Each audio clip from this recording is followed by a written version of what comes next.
Once upon a time, on one of the busiest roads on Lagos Mainland, where traders shouted prices, conductors dragged passengers, and the sun burned without mercy, stood a restaurant that controlled hunger. It was neither new nor old. It had no fancy signboard, no flashy lights, and no music. Yet, it was impossible to ignore. Its name was Lady Silva Restaurant. Lady Silva Restaurant was not tucked inside any corner. It stood boldly by the roadside, like a king. Everyone saw it. Everyone knew it. Some even joked that if Lagos ever got lost, it could ask for Lady Silva Restaurant and find its way home. Buses stopped there without being waved. Drivers slowed down by themselves. People crossed highways dangerously just to get food from Lady Silva Restaurant. It was more than a restaurant. It was a magnet, a hungry magnet. And every day, hunger obeyed it. From morning till night, Lady Silva Restaurant never rested. By 8:30 in the morning, you would already see people waiting. Not one, not two, sometimes 10.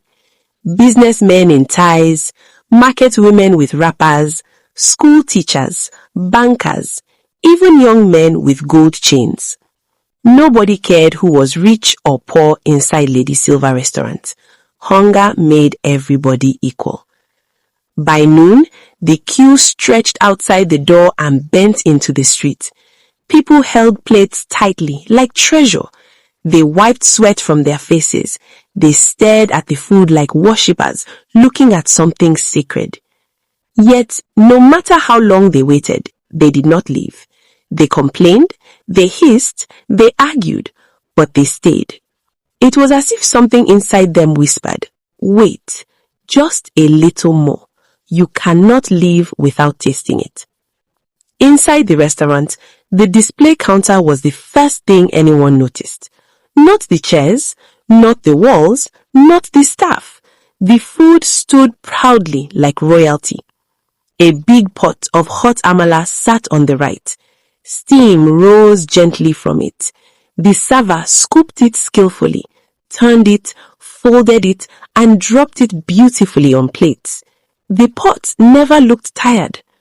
Customers said even the smell alone could wake up someone who was fainting. Beside it was a pot of white rice, clean, pearly grains shining softly under the light. It was sold by spoon, not measured with a scale, not by cups, by spoon. A customer would say, 4 spoons, add 1 more. Another pot held thick, soft beans that melted in the mouth. Next to it were trays of fried plantain, golden like sunset, sweet and soft. But the true king of Lady Silva Restaurant was the big 3-legged pot of stew. It sat at the center, not hidden, right where everyone could see it. The lid was always half closed, as if guarding something important.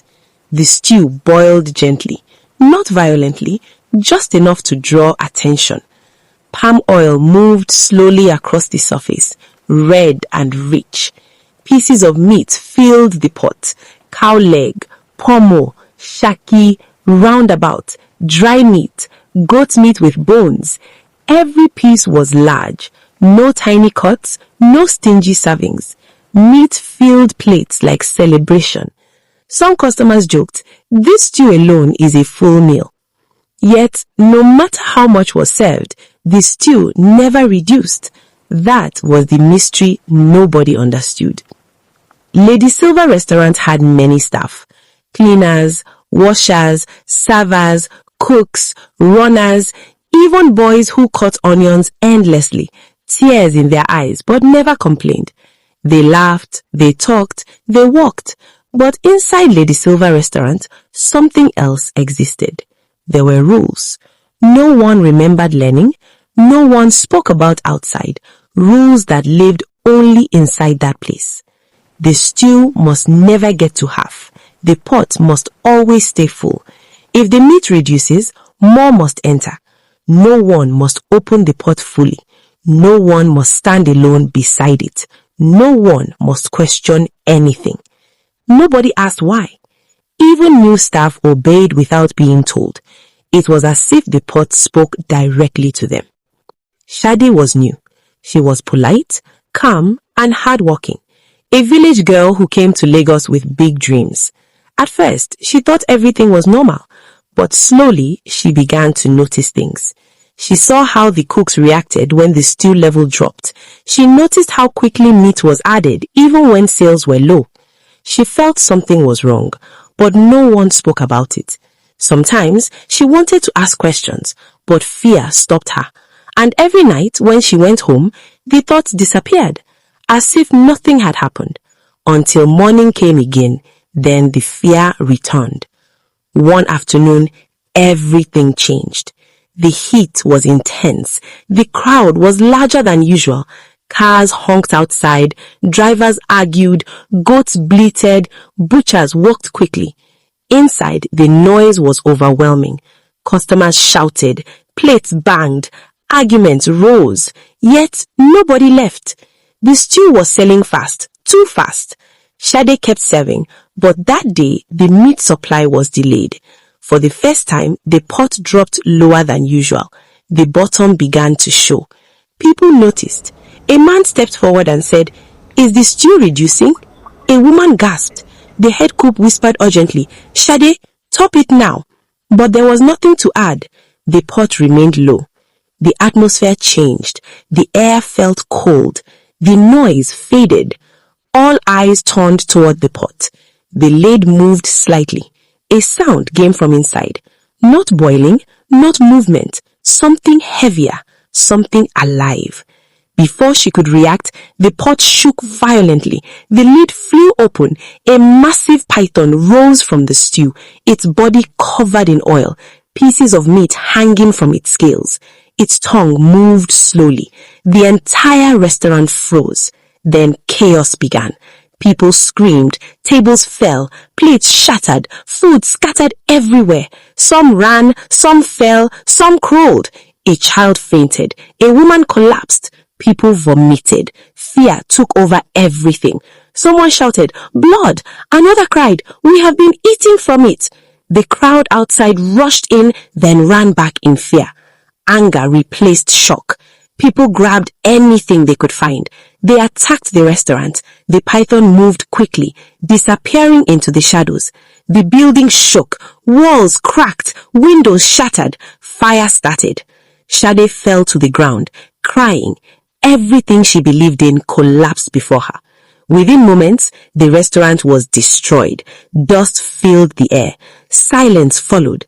The python was gone. Lady Silva Restaurant stood broken. Food scattered. Pots overturned. Everything ruined.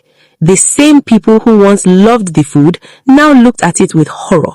No one wanted to taste it again. No one wanted to remember. The restaurant was finished. Not destroyed by competition, not destroyed by government, destroyed by truth. Greed is a sweet poison. A blessing built on darkness will not last. Not everything that shines is safe. Not every sweet taste is harmless. When we chase pleasure without understanding, we may be feeding on danger. Evil can hide behind beauty, but when truth is revealed, destruction follows. Good success takes time, but honest success destroys everything in the end.